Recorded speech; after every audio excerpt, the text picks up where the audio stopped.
RCB cup ಕಣ್ತುಂಬಿಕೊಳ್ಳೋಕೆ ಬಂದ ಅಭಿಮಾನಿಗಳ ಪೈಕಿ 11 ಮಂದಿ ಕಾಲ್ತುಳಿತಕ್ಕೆ ದುರಂತ ಅಂತ್ಯ ಕಂಡ ಪ್ರಕರಣದಲ್ಲಿ ಸಿಸಿಬಿ ಮತ್ತು ಬೆಂಗಳೂರು ಪೊಲೀಸರು 4ರನ್ನು ಬಂಧಿಸಿದ್ದಾರೆ. ಬೆಂಗಳೂರು ಪೂರ್ವ ವಲಯ DCP Devaraj and CCB DCP M Akshay ನೇತೃತ್ವದಲ್ಲಿ ಜಂಟಿ ಕಾರ್ಯಾಚರಣೆ ನಡೆಸಿ ಆರ್ಸಿಬಿ ಆಡಳಿತ ಮಂಡಳಿ ಸಿಬ್ಬಂದಿ ನಿಖಿಲ್ ಸೋಸ್ಲೆ, ಸುಮಂತ್, ಡಿಎನ್ಎ ಮ್ಯಾನೇಜರ್ ಕಿರಣ್, ಸಿಬ್ಬಂದಿ ಸುನಿಲ್ ಮ್ಯಾಥ್ಯೂನ ಬಂಧಿಸಲಾಗಿದೆ. ಮುಂಬೈಗೆ ತೆರಳಲು ಏರ್ಪೋರ್ಟ್ಗೆ ಬಂದಿದ್ದಾಗ ನಿಖಿಲ್ ಬಂಧನವಾಗಿದೆ. ಸದ್ಯ ಕಬ್ಬನ್ ಪಾರ್ಕ್ ಪೊಲೀಸ್ ಠಾಣೆಯಲ್ಲಿ 4 ಆರೋಪಿಗಳಿದ್ದಾರೆ. ಜೊತೆಗೆ ಕೆಎಸ್ಸಿಎಯ 2 ಸಿಬ್ಬಂದಿಗಳಾದ ಟಿಕೆಟ್ ಕೌಂಟರ್ನಲ್ಲಿ ಕೆಲಸ ಮಾಡುತ್ತಿದ್ದ 2ರನ್ನ ಪೊಲೀಸರು ವಶಕ್ಕೆ ಪಡೆದಿದ್ದಾರೆ. ಇನ್ನು ಕೆಎಸ್ಸಿಎ ಕಾರ್ಯದರ್ಶಿ ಖಜಾಂಚಿಗಳಾದ ಶಂಕರ್ ಮತ್ತು ಜಯರಾಮ್ ಮನೆಗಳ ಮೇಲೆ ದಾಳಿ ನಡೆಸಿ ಪರಿಶೀಲಿಸಲಾಗಿದೆ. ಆದರೆ ದಾಳಿ ವೇಳೆ ಕೆಎಸ್ಸಿಎ ಕಾರ್ಯದರ್ಶಿ ಖಜಾಂಚಿ 2 ಸ್ಥಳದಲ್ಲಿರಲಿಲ್ಲ. ಕಾಲ್ತುಳಿತ ಸಂಬಂಧ ಕಬ್ಬನ್ ಪಾರ್ಕ್ ಠಾಣೆಯಲ್ಲಿ ಮತ್ತೆರಡು ದೂರು ದಾಖಲಾಗಿವೆ. ಕಾಲ್ತುಳಿತದಲ್ಲಿ ಗಾಯಗೊಂಡಿದ್ದ ರೋಲನ್ ಗೊಮೆಸ್, ಆರ್ಸಿಬಿ ಫ್ರಾಂಚೈಸಿ ಕೆಎಸ್ಸಿಎ ಮತ್ತು ಡಿಎನ್ಎ ಕಂಪನಿ ವಿರುದ್ಧ ದೂರನ್ನ ದಾಖಲಿಸಿದ್ದಾರೆ. ಆರ್ಸಿಬಿ ಜಾಲತಾಣದಲ್ಲಿ ಮೆರವಣಿಗೆ ಪೋಸ್ಟ್ ನೋಡಿ ಗೆಳೆಯರ ಜೊತೆ ಬಂದಿದ್ದು ಗೇಟ್ ನಂಬರ್ 17ರಲ್ಲಿ ನೂಕುನುಗ್ಗಲು ಉಂಟಾಗಿ ತೋಳಿಗೆ ಪೆಟ್ಟಾಗಿದೆ ಅಂತ ಗಾಯಾಳು ದೂರಿನಲ್ಲಿ ತಿಳಿಸಿದ್ದಾರೆ. ಸೋಷಿಯಲ್ ಮೀಡಿಯಾದಲ್ಲಿ ಆರ್ಸಿಬಿ ಹಂಚಿಕೊಂಡಿದ್ದ ಸಾಲು ಸಾಲು ಪೋಸ್ಟ್ಗಳಿಂದ ಅಭಿಮಾನಿಗಳಲ್ಲಿ ಗೊಂದಲ ಉಂಟಾಗುವಂತೆ ಮಾಡಿತ್ತು. ಸಮಯ 7:01. ಬೆಂಗಳೂರಿನಲ್ಲಿ ಆರ್ಸಿಬಿ ವಿಜಯ ಯಾತ್ರೆ. ಇದು ನಿಮಗಾಗಿ 12th ಮ್ಯಾನ್ ಆರ್ಮಿ. ಪ್ರತಿ ವರ್ಷ ಪ್ರತಿ ಹರ್ಷೋದ್ಗಾರ, ಪ್ರತಿ ಕಣ್ಣೀರಿಗೆ ಲಾಯಲ್ಟಿ ಅಂದ್ರೆ ರಾಯಲ್ಟಿ. ಇವತ್ತು ಕಿರೀಟ ನಿಮ್ಮದು. ಹೆಚ್ಚಿನ ವಿವರಗಳು ಶೀಘ್ರದಲ್ಲೇ. ಆರ್ಸಿಬಿ. ಈ ಪೋಸ್ಟ್ ಹಾಗೂ ಸುದ್ದಿ ತಿಳಿದ ಕೂಡಲೇ ಅಭಿಮಾನಿಗಳು ಮೆರವಣಿಗೆಗೆ ರೆಡಿಯಾಗಿದ್ರು. ವಿಧಾನಸೌಧದ ಆವರಣದಲ್ಲಿ ಕಾರ್ಯಕ್ರಮ ನಡೆಯುತ್ತೆ ಅನ್ನೋದು ಗೊತ್ತಾಗ್ತಾ ಇದ್ದಂತೆ ಆರ್ಸಿಬಿ ಫ್ರೀ ಎಂಟ್ರಿಯ ಮತ್ತೊಂದು ಪೋಸ್ಟ್ ಮಾಡಿತ್ತು. ಆರ್ಸಿಬಿ ವಿಜಯ ಯಾತ್ರೆ ಇಂದು 5:30ಕ್ಕೆ.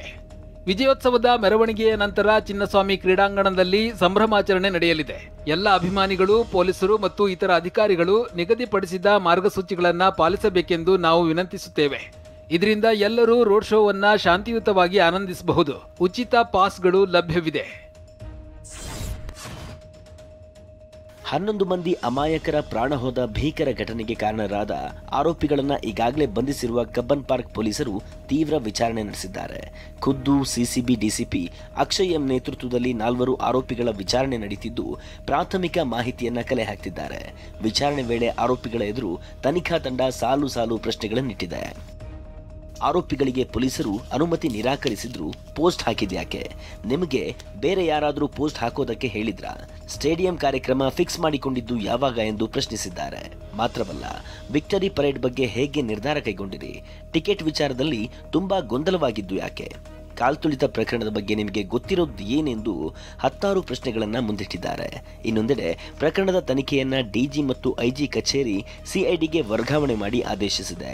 ಸದ್ಯ ಪೊಲೀಸರ ವಶದಲ್ಲಿರುವವರನ್ನ ಸಿಐಡಿಗೆ ಹಸ್ತಾಂತರ ಮಾಡುವ ಸಾಧ್ಯತೆ ಇದೆ. ಕೆಎಸ್ಸಿಎ ಆಡಳಿತ ಮಂಡಳಿ ಹೈಕೋರ್ಟ್ಗೆ ರಿಟ್ ಅರ್ಜಿ ಸಲ್ಲಿಸಿದೆ. ಕೆಎಸ್ಸಿಎ ಆಡಳಿತ ಮಂಡಳಿ ಅಧ್ಯಕ್ಷ ರಘುರಾಮ್ ಭಟ್, ಕಾರ್ಯದರ್ಶಿ ಎ ಶಂಕರ್, ಖಜಾಂಚಿ ಇಎಸ್ ಜಯರಾಮ್ ಅರ್ಜಿ ಸಲ್ಲಿಸಿದ್ದು ಎಫ್ಐಆರ್ ರದ್ದು ಕೋರಿದ್ದಾರೆ. ವಿಧಾನಸೌಧದ ಮುಂದೆ ಸಂಭ್ರಮಾಚರಣೆಗೆ ಕರೆ ಕೊಟ್ಟಿದ್ದೆ ಸರ್ಕಾರ. ಸಿಎಂ, ಡಿಸಿಎಂ, ಸಚಿವರು ವೇದಿಕೆಯಲ್ಲಿ ಆಟಗಾರರನ್ನ ಸನ್ಮಾನಿಸಿದ್ದಾರೆ. ಸರ್ಕಾರ, ಸಚಿವರ ಮೇಲಿನ ಜನರ ಆಕ್ರೋಶದ ದಿಕ್ಕನ್ನು ತಪ್ಪಿಸಲು ಎಫ್ಐಆರ್ ದಾಖಲಿಸಲಾಗಿದೆ. ಘಟನೆಯ ಹೊಣೆಯನ್ನ ಕೆಎಸ್ಸಿಎ ಮೇಲೆ ಹೊರಿಸಲು ಯತ್ನಿಸಲಾಗ್ತಿದೆ. ಚಿನ್ನಸ್ವಾಮಿ ಸ್ಟೇಡಿಯಂನಲ್ಲಿ ನಡೆದ ಕಾಲ್ತುಳಿತ ಕೇಸ್ನಲ್ಲಿ ಬಂಧಿಸಲ್ಪಟ್ಟ ಆರ್ಸಿಬಿ ಮಾರ್ಕೆಟಿಂಗ್ ಮುಖ್ಯಸ್ಥ ನಿಖಿಲ್ ಸೋಸ್ಲೆ ಪತ್ನಿ ಮಾಳವಿಕಾ ನಾಯಕ್ ಸರ್ಕಾರದ ವಿರುದ್ಧವೇ ಹೈಕೋರ್ಟ್ ಮೆಟ್ಟಿಲೇರಿದ್ದಾರೆ. ಸುದ್ದಿಗೋಷ್ಠಿಯಲ್ಲಿ ಸಿಎಂ ಸಿದ್ದರಾಮಯ್ಯ ನೀಡಿದ್ದ ಹೇಳಿಕೆ ಆಧಾರವಾಗಿಸಿ ಮಾಳವಿಕಾ ನಾಯರ್ ರಿಟ್ ಅರ್ಜಿ ಸಲ್ಲಿಸಿ ಸರ್ಕಾರದ ವೈಫಲ್ಯದಿಂದ ಕಾಲ್ತುಳಿತ ಸಂಭವಿಸಿದೆ, ನನ್ನ ಪತಿ ಯಾವುದೇ ತಪ್ಪು ಮಾಡಿಲ್ಲ ಎಂದು ದೂರಿನಲ್ಲಿ ಉಲ್ಲೇಖಿಸಿದ್ದಾರೆ. 2 ವರ್ಷದ ಮಗುವಿನೊಂದಿಗೆ ನಾವು ಪ್ರಯಾಣಿಸುತ್ತಿದ್ದಾಗ ಕೆಂಪೇಗೌಡ ವಿಮಾನ ನಿಲ್ದಾಣದಲ್ಲಿ ಸಿಎಂ ಸಿದ್ದರಾಮಯ್ಯನವರ ಆದೇಶದ ಅನ್ವಯ ಪತಿಯನ್ನ ಬಂಧನ ಮಾಡಲಾಗಿದೆ. ಪೊಲೀಸರು ಪ್ರಾಥಮಿಕ ವಿಚಾರಣೆ ನಡೆಸುವ ಮೊದಲೇ ಮುಖ್ಯಮಂತ್ರಿಗಳ ನಿರ್ದೇಶನದ ಮೇರೆಗೆ ಮಾತ್ರ ಬಂಧನ ಮಾಡಲಾಗಿದೆ. ಇದು ಸಂವಿಧಾನದ 19ನೇ ವಿಧಿಯ ಅಡಿಯಲ್ಲಿ ಅವರ ಸ್ವಾತಂತ್ರ್ಯದ ಹಕ್ಕಿನ ಉಲ್ಲಂಘನೆ ಹಾಗೂ ನೈಸರ್ಗಿಕ ನ್ಯಾಯದ ತತ್ವಗಳ ಉಲ್ಲಂಘನೆಯಾಗಿದೆ. ಈ ಕಾರ್ಯಕ್ರಮಕ್ಕೆ ಬರುವವರಿಗೆ ಆನ್ಲೈನ್ ಮೂಲಕ ಉಚಿತ ಪಾಸ್ ವ್ಯವಸ್ಥೆ ಮಾಡಲಾಗಿತ್ತು. ಪಾಸ್ ಇದ್ದವರಿಗಷ್ಟೇ ಚಿನ್ನಸ್ವಾಮಿ ಸ್ಟೇಡಿಯಂ ಒಳಗೆ ಅವಕಾಶ ಕಲ್ಪಿಸಲಾಗಿತ್ತು. ಖುದ್ದು ಡಿಸಿಎಂ ಆಟಗಾರರನ್ನ ವಿಮಾನ ನಿಲ್ದಾಣಕ್ಕೆ ತೆರಳಿ ಸ್ವಾಗತಿಸಿದ್ರು. ವಿಧಾನಸೌಧದಲ್ಲಿ ಸರ್ಕಾರವೇ ಆರ್ಸಿಬಿ ಆಟಗಾರರನ್ನ ಸನ್ಮಾನಿಸಿದೆ. ನಂತರ ಚಿನ್ನಸ್ವಾಮಿ ಸ್ಟೇಡಿಯಂನ ಸಂಭ್ರಮಾಚರಣೆಯಲ್ಲಿ ಡಿಸಿಎಂ ಭಾಗಿಯಾಗಿದ್ರು. ನನ್ನ ಪತಿ ಯಾವುದೇ ಲೋಪ ಎಸಗಿಲ್ಲ, ಹೀಗಾಗಿ ಅವರ ಬಂಧನವನ್ನ ಕಾನೂನು ಬಾಹಿರವೆಂದು ಘೋಷಿಸಬೇಕು ಮತ್ತು ಕೂಡಲೇ ಅವರನ್ನ ಬಂಧನದಿಂದ ಬಿಡುಗಡೆ ಮಾಡುವಂತೆ ಆದೇಶ ನೀಡಬೇಕು. ಮಾಳವಿಕಾ ನಾಯಕ್, ನಿಖಿಲ್ ಸೋಸಲೆ ಪತ್ನಿ. ಚಿನ್ನಸ್ವಾಮಿ ಸ್ಟೇಡಿಯಂ ಬಳಿ ಕಾಲ್ತುಳಿತ ಪ್ರಕರಣದಲ್ಲಿ ಜೈಲು ಪಾಲಾಗಿರೋ ಕೊಹ್ಲಿ ಆಪ್ತ ನಿಖಿಲ್ ಸೋಸಲೆ ಬಂಧನಕ್ಕೆ ಪ್ರಮುಖ ಕಾರಣಗಳಿವೆ. ಬೆಂಗಳೂರಿನಲ್ಲಿ ಆರ್ಸಿಬಿ ವಿಕ್ಟರಿ ಪರೇಡ್ ಇದೆ ಅಂತ ನಿಖಿಲ್ ಪೋಸ್ಟ್ ಮಾಡಿದ್ದ. ವಿಕ್ಟರಿ ಪರೇಡ್ಗೆ ಪೊಲೀಸರ ಅನುಮತಿಯನ್ನೇ ಪಡೆಯದೆ ಪೋಸ್ಟ್ ಹಾಕಿದ್ದ ನಿಖಿಲ್ ಪೊಲೀಸರು ಅನುಮತಿ ನಿರಾಕರಿಸಿದ ನಂತರವೂ ಪೋಸ್ಟ್ ಡಿಲೀಟ್ ಮಾಡಿಲ್ಲ. ಸ್ಟೇಡಿಯಂನಲ್ಲಿ ಸೆಲೆಬ್ರೇಷನ್ಗೆ ಫ್ರೀ ಟಿಕೆಟ್ ಅಂತ ಘೋಷಿಸಿದ್ದಲ್ಲದೆ ಗೇಟ್ ನಂಬರ್ 9 ಮತ್ತು 10 ಬಳಿ ಮಧ್ಯಾಹ್ನ 1 ಗಂಟೆಗೆ ಟಿಕೆಟ್ ಸಿಗುತ್ತೆ ಎಂದಿದ್ದಾರೆ. ಮಧ್ಯಾಹ್ನ 3ಕ್ಕೆ ಸ್ಟೇಡಿಯಂಗೆ ಅಭಿಮಾನಿಗಳ ಪ್ರವೇಶ ಅಂತ ಆರ್ಸಿಬಿ ಅಧಿಕೃತ ಪೇಜ್ನಲ್ಲಿ ಪೋಸ್ಟ್ ಮಾಡಿದ್ದ ಆರ್ಸಿಬಿ ಮ್ಯಾನೇಜ್ಮೆಂಟ್ ಮಾರ್ಕೆಟಿಂಗ್ ಹೆಡ್ ಆಗಿರೋ ನಿಖಿಲ್ ಸೋಸಲೆ ವಿರುದ್ಧ ಇದೇ ಪೋಸ್ಟ್ ಕಾರಣಕ್ಕೆ ಕ್ರಮ ಕೈಗೊಳ್ಳಲಾಗಿದೆ. ಕಾಲ್ತುಳಿತ ಪ್ರಕರಣದಲ್ಲಿ ಅರೆಸ್ಟ್ ಆಗಿರುವ ನಿಖಿಲ್ ಸೋಸ್ಲೆ, ಕೊಹ್ಲಿ, ಅನುಷ್ಕಾ ಜೊತೆಗಿರುವ ಫೋಟೋಗಳನ್ನ ನೋಡಿ. 13 ವರ್ಷಗಳಿಂದ ಆರ್ಸಿಬಿ ವ್ಯವಹಾರಗಳನ್ನ ನೋಡಿಕೊಳ್ತಾ ಇರುವ ನಿಖಿಲ್ ಸ್ವಾಭಾವಿಕವಾಗಿ ಕೊಹ್ಲಿ ಜೊತೆ ಉತ್ತಮ ಸಂಬಂಧವನ್ನ ಹೊಂದಿದ್ದಾರೆ. ಆಗಾಗ್ಗೆ ಕೊಹ್ಲಿ ಅವರ ಪತ್ನಿ ಅನುಷ್ಕಾ ಶರ್ಮಾ ಜೊತೆ ಆರ್ಸಿಬಿಯ ವಿಐಪಿ ಬಾಕ್ಸ್ನಲ್ಲಿ ನಿಖಿಲ್ ಸೋಸಲೆ ಕಾಣಿಸಿಕೊಂಡಿದ್ದಾರೆ. ಕೊಹ್ಲಿ ಹಾಗೂ ಅನುಷ್ಕಾ ಶರ್ಮಾ, ನಿಖಿಲ್ ಸೋಸ್ಲೆ ಹಾಗೂ ಅವರ ಪತ್ನಿ ಉತ್ತಮ ಸ್ನೇಹಿತರು ಎನ್ನಲಾಗಿದೆ. ಇನ್ಸ್ಟಾಗ್ರಾಂನಲ್ಲಿ 274 ಮಿಲಿಯನ್ ಫಾಲೋವರ್ಸ್ ಗಳನ್ನ ಹೊಂದಿರುವ ಕೊಹ್ಲಿ ಫಾಲೋ ಮಾಡ್ತಾ ಇರುವ 279 ಜನರಲ್ಲಿ ನಿಖಿಲ್ ಕೂಡ ಒಬ್ರು. ಇದು ಕೊಹ್ಲಿ ಹಾಗೂ ನಿಖಿಲ್ ಸೋಸ್ಲೆ ನಡುವಿನ ಸ್ನೇಹ, ಆತ್ಮೀಯತೆಯನ್ನ ತೋರಿಸುತ್ತೆ. ಬಿ ದಯಾನಂದ್ ಅಮಾನತು ಬೆನ್ನಲ್ಲೇ ಬೆಂಗಳೂರಿಗೆ ನೂತನ ಪೊಲೀಸ್ ಕಮಿಷನರ್ ಆಗಿ ಸೀಮಂತ್ ಕುಮಾರ್ ಅವರನ್ನ ನೇಮಕ ಮಾಡಲಾಗಿದೆ. ತಡರಾತ್ರಿಯೇ ಬೆಂಗಳೂರಿನ 39ನೇ ಪೊಲೀಸ್ ಆಯುಕ್ತರಾಗಿ ಸೀಮಂತ್ ಕುಮಾರ್ ಅಧಿಕಾರ ಸ್ವೀಕರಿಸಿದ್ರು. ಬಿಹಾರ ಮೂಲದ 1996ರ ಬ್ಯಾಚ್ನ ಐಪಿಎಸ್ ಅಧಿಕಾರಿ ಸೀಮಂತ್ ಕುಮಾರ್ ಬ್ಯಾಟನ್ ಹಸ್ತಾಂತರವಿಲ್ಲದೆ ಕಡತಕ್ಕೆ ಸಹಿ ಹಾಕಿ ಅಧಿಕಾರ ಸ್ವೀಕರಿಸಿದ್ರು. ಅಧಿಕಾರ ವಹಿಸಿಕೊಂಡ ಬೆನ್ನಲ್ಲೇ ಸಿಎಂ, ಡಿಸಿಎಂ, ಗೃಹ ಸಚಿವರು ಹಾಗೂ ಪೊಲೀಸ್ ಮಹಾನಿರ್ದೇಶಕ ಸಲೀಂರನ್ನ ಭೇಟಿಯಾದರು. ಇನ್ನು ಸಿಸಿಬಿ ಡಿಸಿಪಿ ಎಂ ಅಕ್ಷಯ್ಗೆ ಬೆಂಗಳೂರು ಕೇಂದ್ರ ವಿಭಾಗ ಡಿಸಿಪಿಯಾಗಿ ಹೆಚ್ಚುವರಿ ಹೊಣೆ ನೀಡಲಾಗಿದೆ. ಸಿಸಿಬಿ ಹೆಚ್ಚುವರಿ ಆಯುಕ್ತ ಚಂದ್ರಗುಪ್ತರಿಗೆ ಪಶ್ಚಿಮ ವಲಯದ ಹೆಚ್ಚುವರಿ ಆಯುಕ್ತ ಜವಾಬ್ದಾರಿ ನೀಡಲಾಗಿದೆ. ಇನ್ನು ಕಬ್ಬನ್ ಪಾರ್ಕ್ ಉಪವಿಭಾಗ ಎಸಿಪಿ ಆಗಿ ರಾಮಚಂದ್ರ ಅವರನ್ನ ಹಾಗೂ ಕಬ್ಬನ್ ಪಾರ್ಕ್ ಠಾಣೆ ಇನ್ಸ್ಪೆಕ್ಟರ್ ಆಗಿ ದೇವೇಂದ್ರಪ್ಪ ಅವರನ್ನ ನೇಮಕ ಮಾಡಿ ನೂತನ ಬೆಂಗಳೂರು ಪೊಲೀಸ್ ಆಯುಕ್ತ ಸೀಮಂತ್ ಕುಮಾರ್ ಆದೇಶಿಸಿದ್ದಾರೆ. ಕಾಲ್ತುಳಿತ ಪ್ರಕರಣದಲ್ಲಿ ಬಿ ದಯಾನಂದ್ ಅವರನ್ನ ಅಮಾನತು ಮಾಡಿದ್ದಕ್ಕೆ ಮಾಜಿ ಸಂಸದ ಪ್ರತಾಪ್ ಸಿಂಹ ಕಿಡಿಕಾರಿದ್ದಾರೆ. ದಯಾನಂದ್ ಮೋಸ್ಟ್ ಫೈನೆಸ್ಟ್ ಅಧಿಕಾರಿ, ಅಂತಹ ಅಧಿಕಾರಿಯನ್ನ ಬಲಿಪಶು ಮಾಡಿದ್ದೀರಿ ಅಂತ ಆಕ್ರೋಶ ವ್ಯಕ್ತಪಡಿಸಿದ್ದಾರೆ.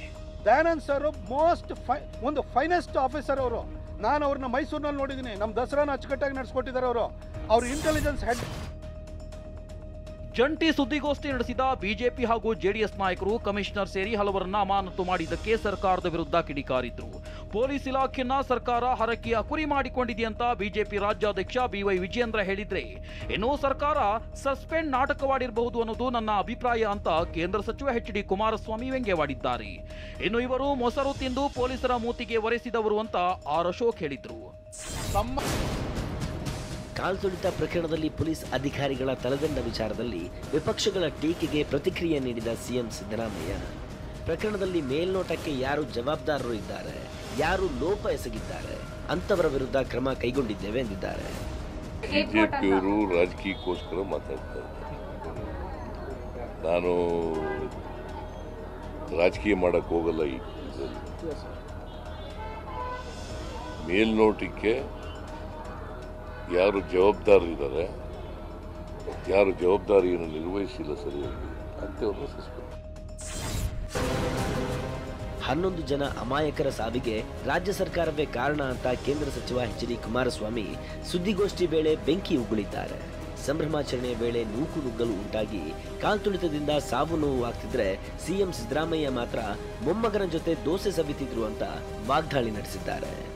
ನಮ್ಮ ಸಿಎಂ ಅವರು ಇಷ್ಟೆಲ್ಲ ಸಾವು ನೋವಾಗಿ 30-40 ಜನ ಆಸ್ಪತ್ರೆಗೆ ಅಡ್ಮಿಟ್ ಆಗೋರೆ.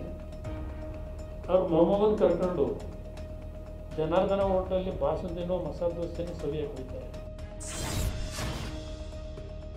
ಕಾಲ್ತುಳಿತ ದುರಂತದ ಕುರಿತ ಸುದ್ದಿಗೋಷ್ಠಿ ವೇಳೆ ಡಿಕೆ ಶಿವಕುಮಾರ್ ಅವರದ್ದು ಡ್ರಾಮಾ ಕಣ್ಣೀರು ಎಂದಿದ್ದ ಎಚ್ಡಿಕೆಗೆ ಡಿಕೆ ಸುರೇಶ್ ತಿರುಗೇಟು ನೀಡಿದ್ದಾರೆ. ಡ್ರಾಮಾ ಮಾಡೋದ್ರಲ್ಲಿ ಎಚ್ಡಿ ಕುಮಾರಸ್ವಾಮಿ ಎಕ್ಸ್ಪರ್ಟ್, ಅದು ಇಡೀ ರಾಜ್ಯದ ಜನರಿಗೆ ಗೊತ್ತು ಅಂತ ತಿವಿದಿದ್ದಾರೆ. ಪಾಪ ಮಕ್ಕಳು, ಆ ಚಿಕ್ಕ ಮಕ್ಕಳು ಬಹಳ ನಾನು ನೋಡಿದೆ 15 ವರ್ಷ ಮಕ್ಕಳು ಎಲ್ಲ ಈ ರೀತಿ ಆಗಿದ್ದು. ಕಣ್ಣಲ್ಲಿ ಅಳೋಕ್ಕೂ ಯಾವ ರೀತಿ ಉದಿದಿಂದ ಬರಬೇಕು ಕಣ್ಣೀರು. ಜನಗಳ ಮುಂದೆ ಡ್ರಾಮಾ ಮಾಡಿದ್ರೆ ಆ ಕಣ್ಣೀರು ಬರಲ್ಲ. ನೋಡಿ, ಕುಮಾರಸ್ವಾಮಿ ಅವರು ಡ್ರಾಮಾ ಮಾಡೋದ್ರಲ್ಲಿ ಎಕ್ಸ್ಪರ್ಟು, ಅದು ಇಡೀ ರಾಜ್ಯದ ಜನಕ್ಕೆ ಗೊತ್ತಿದೆ. ಜಮ್ಮು ಕಾಶ್ಮೀರದ ಜನಾಬ್ ನದಿಗೆ ನಿರ್ಮಿಸಿರುವ ಅತಿ ಎತ್ತರ ರೈಲ್ವೆ ಸೇತುವೆಯನ್ನ ಪ್ರಧಾನಿ ಮೋದಿ ಲೋಕಾರ್ಪಣೆಗೊಳಿಸಿದ್ರು. ನದಿಯ ತಳದಿಂದ 359 ಮೀಟರ್ ಎತ್ತರದಲ್ಲಿ ನಿರ್ಮಾಣವಾಗಿರುವ ಈ ರೈಲ್ವೆ ಸೇತುವೆ ಪ್ಯಾರಿಸ್ನ ಐಫೆಲ್ ಟವರ್ಗಿಂತಲೂ 35 ಮೀಟರ್ ಎತ್ತರದಲ್ಲಿದೆ. 1400 ಕೋಟಿ ವೆಚ್ಚದಲ್ಲಿ ಈ ಸೇತುವೆ ನಿರ್ಮಾಣವಾಗಿದೆ. ಇನ್ನು ಕಟ್ರಾ ಶ್ರೀನಗರ ನಡುವೆ ವಂದೇ ಭಾರತ್ ರೈಲಿಗೂ ಇದೇ ವೇಳೆ ಮೋದಿ ಚಾಲನೆ ನೀಡಿದ್ರು. ಲೋಕಸಭಾ ವಿಪಕ್ಷ ನಾಯಕ ರಾಹುಲ್ ಗಾಂಧಿ ಬಿಹಾರ ಪ್ರವಾಸ ಮುಂದುವರಿಸುತ್ತಿದ್ದಂತೆಯೇ ಪ್ರತಿಪಕ್ಷಗಳು ಹರಿಹಾಯ್ದಿವೆ. ಸಚಿವ ಜಿತನ್ ರಾಮ್ ರಾಹುಲ್ ಗಾಂಧಿಯ ಹೊಸ ಬಿಹಾರ ಹೇಳಿಕೆ ಸ್ವಾಗತಿಸಿದ್ದು, ಲಾಲು ಪ್ರಸಾದ್ ಮತ್ತು ಗಾಂಧಿ ಪರಿವಾರ 20 ವರ್ಷಗಳ ಹಿಂದೆ ಬಿಟ್ಟು ಹೋದ ಬಿಹಾರಕ್ಕೆ ಸ್ವಾಗತ ಎಂದು ಎಕ್ಸ್ನಲ್ಲಿ ಬರೆದುಕೊಂಡಿದ್ದಾರೆ. 2022ರಿಂದಲೂ ವಾಣಿಜ್ಯ ಸೇವೆ ಆರಂಭಿಸಲು ಲೈಸೆನ್ಸ್ಗಾಗಿ ಸ್ಟಾರ್ಲಿಂಕ್ ಕಂಪನಿ ಕಾಯುತ್ತಿತ್ತು. ಈಗ ಭಾರತೀಯ ದೂರಸಂಪರ್ಕ ಸಚಿವಾಲಯ ಉಪಗ್ರಹ ಮೂಲಕ ಇಂಟರ್ನೆಟ್ ಸೇವೆ ಆರಂಭಿಸಲು ಸ್ಟಾರ್ಲಿಂಕ್ ಕಂಪನಿಗೆ ಪರವಾನಗಿ ನೀಡಿದೆ ಎಂದು ತಿಳಿದುಬಂದಿದೆ. ಕಾಂಗ್ರೆಸ್ ಸಂಸದ ಶಶಿ ತರೂರ್ ನಿಯೋಗ ಅಮೆರಿಕದಲ್ಲಿ ಬೀಡುಬಿಟ್ಟಿದೆ.